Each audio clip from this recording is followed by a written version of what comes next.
Hello friends, it's Vanna here. Welcome back to my YouTube channel. I hope you guys are doing great. ठीक है जी, तो आज जैसे कि आप टॉपिक से पता चल रहा है आपको, हम करने वाले हैं प्रिंसिपल्स ऑफ चाइल्ड डेवलपमेंट। मैंने कल की वीडियो में भी काफी डिस्कस कर लिए थे, तो आज डिटेल में करेंगे।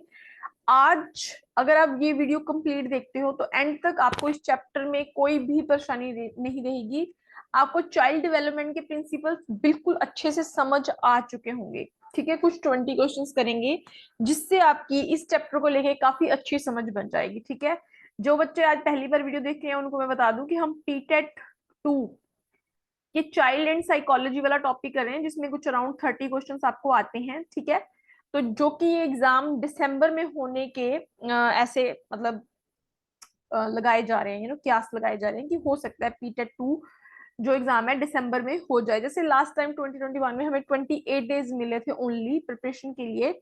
इस दफा ऐसा लग रहा है कि सितंबर में नोटिफिकेशन आ जाएगा और you will get 2 months around two prepare for this exam. ठीक है, तो इसीलिए आपको ये क्लासेस लगानी बहुत इंपॉर्टेंट है। It will take around 20 days कि आपका ये चाइल्ड डेवलपमेंट वाला पोर्शन बिल्कुल अच्छे से कवर हो जाएगा। क्लियर है? चलें आज की पहले बढ़ते हैं इस तरफ कि प्रिंसिपल्स ऑफ चाइल्ड डेवलपमेंट क्या है। कुछ 11 प्रिंसिपल्स हैं, क्विकली देख लेते हैं। सबसे पहले देखिए, डेवलपमेंट फॉलोज अ पैटर्न और अ सीक्वेंस। देखिए हमेशा आपको पता ही है एक सीक्वेंस में ही बच्चा बढ़ता है ना। पहले उसका हेड, फिर उस हेड टू टो चलती है, तो इसको हम स्फेलोकोडल कहते हैं। स्फेलोकोडल स्पेलिंग गलत हो तो थोड़ा देख लेना। प्रॉक्सीमोडिस्टल एक होती है प्रॉक्सीमोडिस्टल। ठीक है, स्फेलोकोडल जो डेवलपमेंट होती है हेड टू टो, सर से लेके पांव तक। ठीक है, और प्रॉक्सिमल होती है सेंटर से लेके बाहर की तरफ। ठीक है, जैसे पहले पहले बच्चे की स्पाइनल कोड फिक्स होती है, फिर वो बाजू की और उसका जो है डायरेक्शंस, उसका जो विकास होता है बढ़ता है। क्लियर हो गया? ठीक है, उसके अलावा development involves change. Yes, physically change आता है, मेंटली बच्चे में चेंज आता है। ठीक है, proceeds from general to specific. पहले बच्चा जनरल जनरल से स्पेसिफिक की आप बात को समझें कि पहले जैसे उसने कोई चीज उठानी है तो वो पूरी बॉडी की सपोर्ट लेगा, फिर वो हैंड की ओर देगा ना, स्पेसिफिकली फिर यूज करने लग जाता है। Development is correlated, integrated. Physical, mental, social, cognitive development ये सारे आपस में इंटरलेटेड हैं। कंटिन्यूस प्रोसेस है, मैंने कल भी बताया था आपको, वूम टू टूम चलता है विकास। ठीक है, it's not a reversible process, it is a continuous process. Development of individuality, हर बच्चा इंडिविजुअल डिफरेंसेस है, हर बच्चे के विकास की दर भी अलग अलग है। हर बच्चा अपनी स्तर पे, अपने रेट पे डेवलप करता है। ठीक है, development occurs at a different rates of different parts of the body, ये बहुत इंपॉर्टेंट है। जैसे अगर आप ब्रेन देखो तो वो 6 to 8 तक है ना बिल्कुल डेवलप हो जाता है। फिर आप देखो अडोलोसेंट पीरियड होता है, जो मतलब अडोलोसेंस पीरियड में बच्चा फिजिकली पूरा डेवलप हो जाता है। ठीक है, तो इस तरीके से कि बॉडी के पार्ट्स भी डिफरेंट रेट से ही डेवलप करते हैं डिफरेंट स्टेजेस पे। ठीक है, आगे बढ़ते हैं। Development proceed stage by stage, ये हमें पता ही है कितनी स्टेजेस हम पढ़ते हैं, 4। इन्फेंसी है ना, जो हमारे सिलेबस में होती है। चाइल्डहुड, ठीक है, फिर आती है अपनी अडोलोसेंस, है ना, यही होती है ना। इसमें चाइल्डहुड में दो आ जाते हैं आगे, फिर early childhood and let childhood. ठीक है, तो हमारा यहाँ तक काम रहता है क्योंकि बच्चा यहाँ तक स्कूल में होता है ना, फिर उसके बाद कॉलेज चला जाता है। Early development is more important than later development, ये बहुत इंपॉर्टेंट पॉइंट है। छोटे बच्चे का जो विकास होता है ना, छोटे बच्चे के जो एक्सपीरियंस होते हैं वो ज्यादा इम्पैक्टफुल होते हैं, वो लाइफ लॉन्ग उसके साथ रहते हैं। बच्चे का माइंड जैसे अभी डेवलप हो रहा होता है ना, तो जो भी उसको ज्यादा सिखाते हैं वो ज्यादा देर तक उसकी मेमोरी में बना रहता है। प्रिडिक्टेबल है, यस, क्योंकि एक यूनिफॉर्म पैटर्न है ना डेवलपमेंट का। हमें पता है कि 11 महीने में बच्चा चलना शुरू कर देता है, फिर उसका ऐसे विकास होता है, तो प्रिडिक्टेबल है। ठीक है, development do not proceeds at the same pace for all, ये तो है। ये कुछ बच्चे अब देखो आप 11 महीने में चलने लग जाते हैं, कुछ 12 मंथ्स में चलने लग जाते हैं, है ना। तो ये डिपेंड करता है हेरिडिटी पे भी और इन्वायरमेंट पे भी, कि बच्चे की जो डेवलपमेंट की पेस है वो कैसे है, अलग अलग होती है। किसी की फास्ट होती है, किसी की स्लो होती है। चलना तो सबने ही होता है ना एक लेवल पे आके, और कुछ जल्दी चलना शुरू कर देते हैं, कुछ लेट चलना शुरू कर देते हैं। तो सिंपल सी बातें, ये थे कुछ बालक विकास के प्रिंसिपल सिद्धांत। तो जो जो आपको समझने हैं, मैंने आई होप कि एक एक आपको समझा भी दिया, बाकी आपको क्वेश्चन से भी क्लियर हो जाएगा, जो कि हम 20 क्वेश्चंस करेंगे, बड़े इजीली आपको ये टॉपिक समझ आने वाला है। ठीक है जी, अगले क्वेश्चन की तरफ बढ़ते हैं। पहला क्वेश्चन हमारा क्या कहता है, which of the following is not related to principle of growth and development. अब आप बड़ी आसानी से लगा देते हो। प्रिंसिपल ऑफ कंटिन्यूटी हमने पढ़ा है, प्रिंसिपल इंडिकेशन पढ़ा है, प्रिंसिपल ऑफ इंडिविजुअलिटी भी हमने पढ़ा है, पर हमने क्या नहीं पढ़ा कि प्रिंसिपल ऑफ क्लासिफिकेशन जैसी कोई भी चीज हमने ग्रोथ एंड डेवलपमेंट में नहीं पढ़ी। तो हमसे पूछा भी यही गया था कि कौन सा है जो ग्रोथ एंड डेवलपमेंट में नहीं आता। ठीक है, जो ग्रोथ एंड डेवलपमेंट के प्रिंसिपल से रिलेटेड नहीं है। मैंने कल भी आपको बच्चे ये बताया था, जब भी आप एग्जाम दे रहे हो क्वेश्चन को केयरफुली रीड करना है। आई कैन टोटली अंडरस्टैंड, जब आप एग्जाम में जाते हो तो प्रेशर होता है एग्जाम का, पर अपने माइंड को इस तरह से आपने मैनेज करना है, अपने आप को, माइंड को इस तरह से ट्रेन करना है कि वो टेंशन्स ना लेके समझ के तैयारी करे। ठीक है, तो ये एक छोटी सी बात। स्कोप ऑफ चाइल्ड साइकोलॉजी, ये नहीं बच्चों को समझ आता। स्कोप मतलब कि हम चाइल्ड साइकोलॉजी में, मतलब बालक मनोविज्ञान में, बाल मनोविज्ञान में पढ़ते क्या है, स्कोप क्या है उसका। ठीक है, क्या पढ़ते हैं हम, क्या पढ़ते हैं, characteristics of infancy child only. देखिए ओनली जहां पे आ जाता है, वैसे वो ऑप्शन होता नहीं कभी भी, right. Study the characteristics of conception period only, study the characteristics of childhood only, या study the characteristics from conception to adolescence. ठीक है, तो मैंने अभी आपको बताया कि हम एडोलेसेंस पीरियड तक पढ़ते हैं, जहां तक बच्चे का स्कूल का टाइम रहता है ना, 12 to 18 ईयर्स तक। तो हम यहाँ तक पढ़ते हैं सभी विशेषताएं बच्चे के गर्भ धारण करने से लेके एडोलेसेंस पीरियड तक पहुंचने तक, हम सारी उसकी विशेषताओं को स्टडी करते हैं चाइल्ड साइकोलॉजी में। इस क्वेश्चन का मतलब ये था। तो आप याद रखेंगे, फ्रॉम कंसेप्शंस, कंसेप्शन मतलब जब मदर प्रेग्नेंट होती है वहां से लेके एडोलेसेंस पीरियड तक हम जो है चाइल्ड डेवलपमेंट, चाइल्ड साइकोलॉजी पढ़ते हैं। आगे, the social learning theory proposed by Miller and Dollard said that. अब ना आपको 2021 का जो पेपर हुआ साइकोलॉजी का, उसके एक्सपीरियंस से मैं आपको बताना चाहूंगी कि उसमें ना बहुत सारी स्टेटमेंट्स थी कि ये किसने कही। मैथ्स में आपने देखो, पिछला पेपर उठा के देखना, बहुत सारी स्टेटमेंट थी, यानी कि मेमोरी बेस्ड पेपर भी आया था। ये किसने कही, ये किसने कही, तो आप इन चीजों को इग्नोर नहीं कर सकते। ठीक है, तो आपको कुछ इंपॉर्टेंट डेफिनेशंस याद करके जानी ही होगी। तो हम ये देख लेते हैं, मिलर एंड डॉलर ने सोशल लर्निंग थ्योरी के बारे में क्या कहा है। कहते हैं people learn by watching what others do, बिल्कुल ठीक है। Human thought processes are central to understanding personality. किसी की पर्सनैलिटी को समझना है तो उसके थॉट प्रोसेस को आप समझ सकते हो। ठीक है, तो दैट्स वेरी इंपॉर्टेंट। ओके, ठीक है, तो इसमें दोनों ही ऑप्शन बच्चे बिल्कुल ठीक है, कि लोग दूसरों को जो करते हैं वो उससे सीखते हैं, और जब हमने किसी की पर्सनैलिटी को समझना है तो उसका थॉट प्रोसेस को समझना एक केंद्र होता है उसका। अगर थॉट प्रोसेस समझ लेते हो तो आप उसकी पर्सनैलिटी को भी समझ लेते हो। ठीक है, ये किसने कहा है, याद रखना, मिलर एंड डॉलर ने कहा है। किसके बारे में, सोशल लर्निंग थ्योरी के बारे में। ठीक है, आगे बढ़ेंगे। विच of the following is the principal of development. ये तो अभी आपको मेरे को लगता है टिप्स पे हो गए होंगे। इट इज अ डिसकंटिन्यूअस, बस नहीं, कंटिन्यूस है। All processes of development are not interconnected, नहीं। It does not proceed at the same pace for all, development is always linear, नहीं, लीनियर नहीं होती बच्चे, स्पाइरल होती है। स्पाइरल का मतलब आप समझे कि विकास कभी तेज होगा, कभी रुक जाएगा, कभी तेज होगा, कभी रुक जाएगा, या पीछे की तरफ आएगा। स्पाइरल होती है, हमेशा याद रखना, डेवलपमेंट इज स्पाइरल। ठीक है, जैसे, ठीक है, स्पाइरल आगे की ओर जाएगा। ठीक है, फिर कुछ चीजें पीछे की ओर, पिछली भी उसको काम आएंगी, फिर आगे की ओर आएगा, फिर कुछ चीजें पिछली भी साथ में लेके चलेगा। ठीक है, ऐसे। ठीक है, तो you will remember it is spiral, it's not linear. तो इसका ऑप्शन सही हो जाएगा ये सी, कि ये सब किसी के लिए सेम पेस पे नहीं चलता, जो मैं आपको बता चुकी हूँ। क्लियर। कई बार हमें क्या होता है ना, पेपर आसान आता है, अगर आप पढ़ के जाते हो बहुत इजी आता है, जब इजी पेपर आ जाता है ना, हम एक्साइटमेंट में ना गलत कर देते हैं, क्वेश्चन को पढ़ते नहीं है, तो ये अपने गलती नहीं करनी, ठीक है।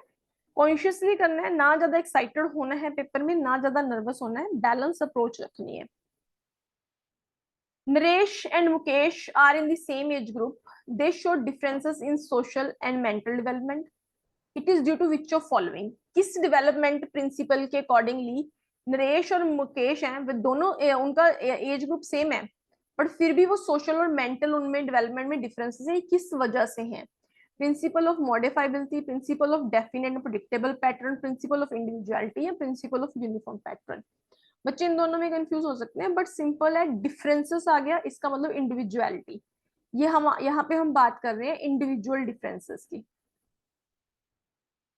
हर बच्चा, देखिए मैं आपको बता दूं, हर बच्चा डिफरेंट है, उसमें इंडिविजुअल डिफरेंसेस हैं, चाहे उनका एज ग्रुप सेम है, बट स्टिल उनमें सोशल और मेंटल डेवलपमेंट का जो स्तर है वो अलग अलग हो सकता है, क्योंकि उस पर क्या होगा, हेरिडिटी का भी इम्पैक्ट होता है, आपको पता ही है, ठीक है, और इन्वायरमेंट का भी इफेक्ट होता है। तो हर बच्चा एक अलग इन्वायरमेंट में डेवलप, मतलब उसका विकास हो रहा है, ठीक है। विच वन ऑफ द, एक मिनट में मैं फोटो थोड़ी सी सेट कर दूं, आपको दिखाई दे देगा फिर।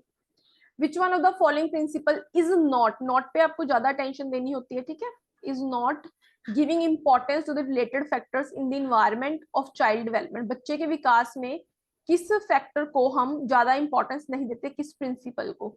यूनिफॉर्म ऑफ पैटर्न हम देते हैं, कॉन्टिन्यूटी का भी हमने लिया, इंटररिलेशन का भी लिया है, प्रिंसिपल ऑफ सोशल कोग्निशन का हम जो है प्रिंसिपल वो नहीं लेते बच्चे के विकास में एक एज अ सिद्धांत।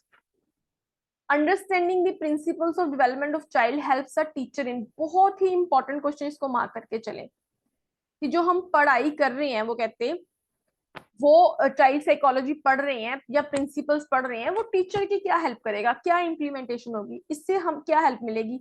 Effectively catering to the different learning styles of learner, जब बच्चों का सोशल स्टेटस पता करेगी टीचर, या इकोनॉमिक बैकग्राउंड को आइडेंटिफाई करेगी, या रैशनलाइज करेगी कि why learning learners out to be taught, भी बच्चों को क्यों पढ़ाना चाहिए। ऐसा कुछ भी नहीं है। जब डेवलपमेंट के सिद्धांत पता होंगे एक टीचर को, तो उसे ये पता होगा कि हर बच्चे की इंडिविजुअल नीड है स्टडी करने की, तो वो डिफरेंट स्टाइल ऑफ लर्निंग की अप्रोच को अपनाएगी, ठीक है। तो ये आजकल बहुत इंपॉर्टेंट हो चुकी है ये चीज, कि इंडिविजुअल डिफरेंसेस को समझना, सभी को एक समान ना समझ के सभी को एक जैसा मत नहीं पढ़ाना, है ना, ये चीज आजकल बहुत इंपॉर्टेंट है। Scope of study of child development, ये भी सेम ही क्वेश्चन आ गया, नहीं इसमें ऑप्शन डिफरेंट है। Study of different stages of child development हम पढ़ते हैं, हाँ जी, मतलब चाइल्ड डेवलपमेंट हम पढ़ रहे हैं तो उसकी स्टडी में हम क्या क्या पढ़ते हैं, इसका मतलब ये होता है स्कोप का मतलब। इफेक्ट्स ऑफ इन्वायरमेंट भी पढ़ते हैं, बच्चे के विकास में इन्वायरमेंट का क्या प्रभाव है, इंडिविजुअल डिफरेंसेस भी स्टडी करते हैं, ऑल ऑफ द अबव। तो इसका बिल्कुल आंसर आ जाएगा ऑल ऑफ द अबव, इसको आप इंपॉर्टेंट मार्क कर सकते हो। विच of the following is an internal factor of child development, बहुत इंपॉर्टेंट फैक्टर है कि बच्चे के विकास में कौन कौन से इंटरनल फैक्टर खुद के होते हैं उसके। इंटेलिजेंस बिल्कुल, फिजिकल एबिलिटी बिल्कुल, हेरिडिटी फैक्टर बिल्कुल। तो इसका सीधा सीधा आंसर है ऑल ऑफ दिस। ये आप तीनों याद रखेंगे कि ये इंटरनल फैक्टर हैं, अंदरूनी मतलब फैक्टर हैं बच्चे के विकास में, ठीक है। इंटेलिजेंस जैसे हेरिडिटी से इम्पैक्ट है, फिजिकल एबिलिटी भी, और हेरिडिटी फैक्टर तो खुद ही आ गया, तो D all of this. Which one of the following is true statement corresponding to cephalocaudal, ये आप लगा के चलो, स्फेलोकोडल और प्रॉक्सिमोडिस्टल में एक क्वेश्चन आपको बनेगा ही बनेगा। प्रिंसिपल ऑफ चाइल्ड डेवलपमेंट, स्फेलोकोडल में ज्यादा सारे ऑप्शन पढ़ूंगी नहीं, मैंने आपको सीधा ही बता दिया कि हेड टू फुट ही जो है विकास होता है, ठीक है, तो ये सही आंसर है।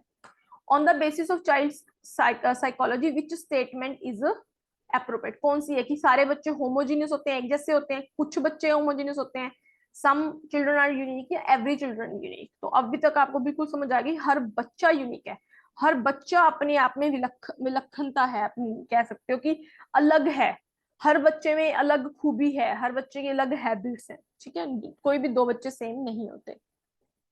The central focus of child psychology, हम क्यों पढ़ रहे हैं चाइल्ड साइकोलॉजी, बाल मनोविज्ञान हम क्यों पढ़ रहे हैं, क्या इसका सेंट्रल फोकस होना चाहिए?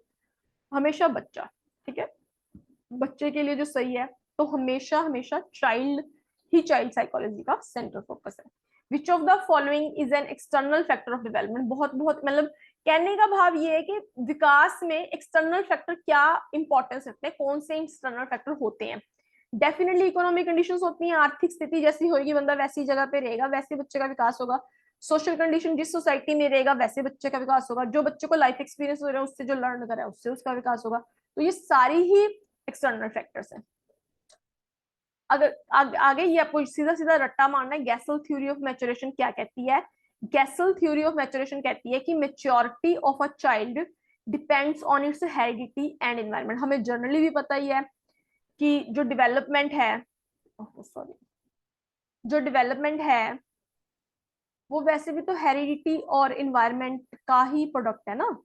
तो गैसल भी यही कहते हैं कि हेरिडिटी और इन्वायरमेंट से ही जो है बच्चे की मेच्योरिटी डिपेंड करती है। हेरिडिटी और इन्वायरमेंट भी तो हमें नॉर्मल भी पता है, तो अब याद रखेंगे गैसल थ्योरी ऑफ मैच्योरेशन। आगे, development is a sequential and slow process, ठीक है, which among the following thinkers associated with this thought. एक थॉट है कि डेवलपमेंट कहते सीक्वेंशियल है एंड स्लो है। ये किसने कहा है? तो मैंने आपको बोला था ना कि कुछ स्टेटमेंट्स आ जाती हैं, उनको हमें एज इट इज याद रखना होता है। तो ये कहा है आपको, स्किनर ने कहा है। अब याद रखेंगे, स्किनर ने कहा है, स्किनर से याद रख लेंगे कि सीक्वेंशियल, ठीक है। एसएस एसएस एसएस स्किनर ने कहा है सीक्वेंशियल एंड स्लो। कुछ हिंट से, कुछ कीवर्ड से आप इन चीजों को याद रख सकते हैं। वैसे नहीं याद रहेगा आपको, इतनी सारी स्टेटमेंट होते हैं, नहीं याद रहता। कुछ कीवर्ड से आप उनको लिंक करके से याद रख सकते हो। आगे, development is a never ending process, ठीक है, with which principle of child development can this thought be associated. साफ ही पता चल रहा है वर्डिंग से ही, नेवर एंडिंग प्रोसेस। तो ये किससे किस प्रिंसिपल से कोरिलेट कर रहा है? कंटिन्यूअस, ठीक है ना। तो ये शब्दों का जाल है बस, और कुछ नहीं। अ मदर ऑब्जर्व करती है कि that one of her twins उनमें से has learn to walk faster than the other, कि दूसरे से ज्यादा तेज चलना सीख लिया। This difference in learning is related to which principle of development.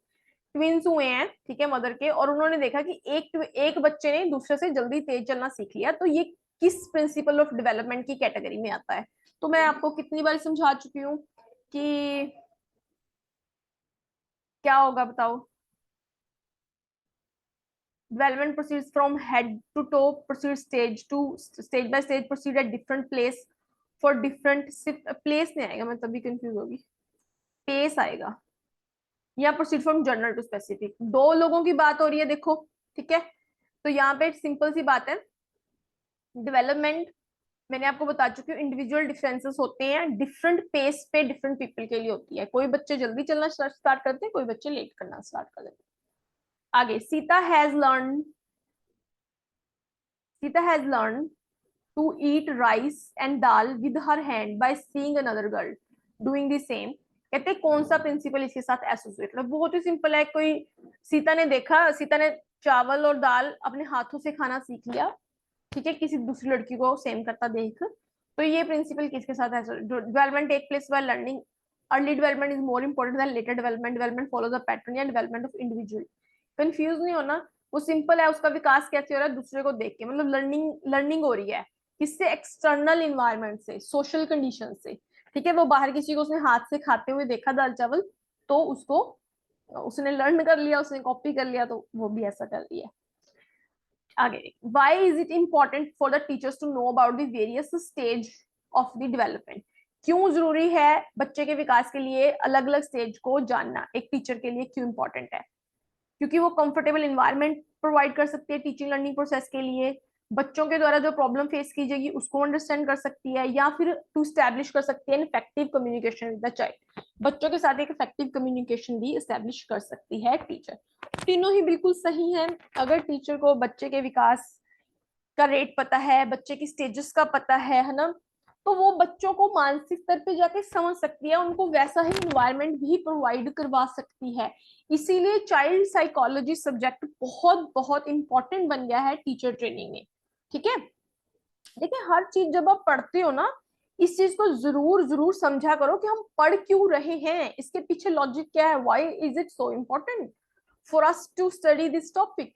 जब आप उसका कोर समझ लोगे ना, तो आपको फिर आगे की सारी कहानी समझ आ जाएगी। तो इसका आंसर सिंपल हो जाएगा, ऑल ऑफ दीज, ठीक है। आगे, आज का last question, understanding the principles of development of child helps a teacher इन।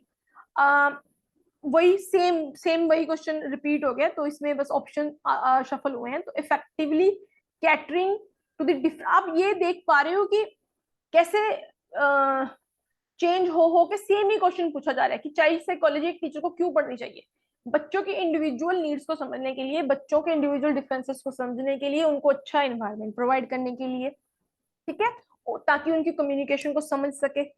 तो ये कुछ चीजें हैं जो बिल्कुल सिंपल है। चाइल्ड साइकोलॉजी में मान के चलती हूँ कि आपको 30 आउट ऑफ 30 स्कोर दे सकती है, अगर अगर अगर आप इसका जिस्ट समझिए, इसकी कोर समझ गए। हाँ, डेफिनेटली कुछ स्टेटमेंट्स होती हैं जो आपको लर्न करनी पड़ेंगी, हम डेली थोड़ा थोड़ा कर लेंगे, जो इंपॉर्टेंट वंस है, ठीक है, उन्हीं में से रिपीट हो जाता है। एक चीज मैं यहाँ पे आपको जरूर बताऊंगी कि आप, एक मिनट इसको एंड कर देते हैं। ओके, थोड़ा सा खुद को मैं बड़े उसमें लेके आती हूँ।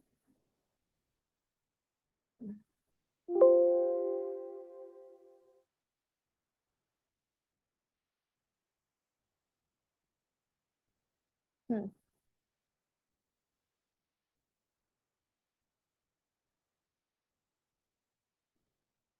इसमें बड़े वाले उसमें आती हूँ, तो मैं आपको समझाती हूँ।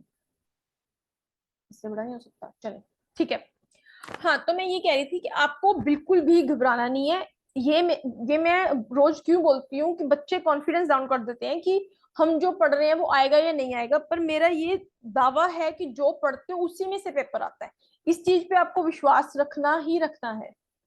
मैंने बहुत सारे एग्जाम दिए हैं, बहुत सारे एग्जाम क्लियर भी किए हैं, तो मेरा ये मानना है कि आप अगर मेहनत करते हो तो उसी में से पेपर आता है, ठीक है। और छोटा सी एक टिप देना चाहूंगी, एडवाइस कह लो, आप कुछ भी कह लो।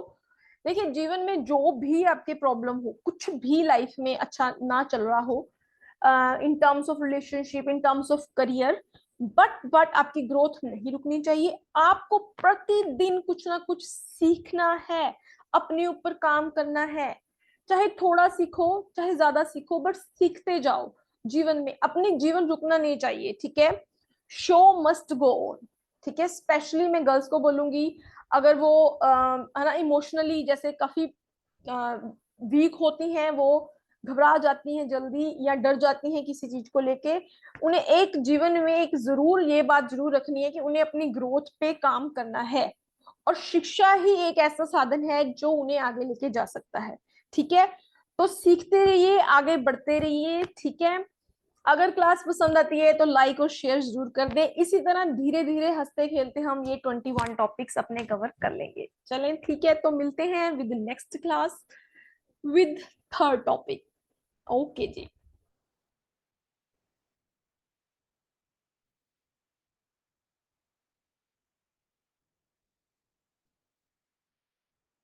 ओहो।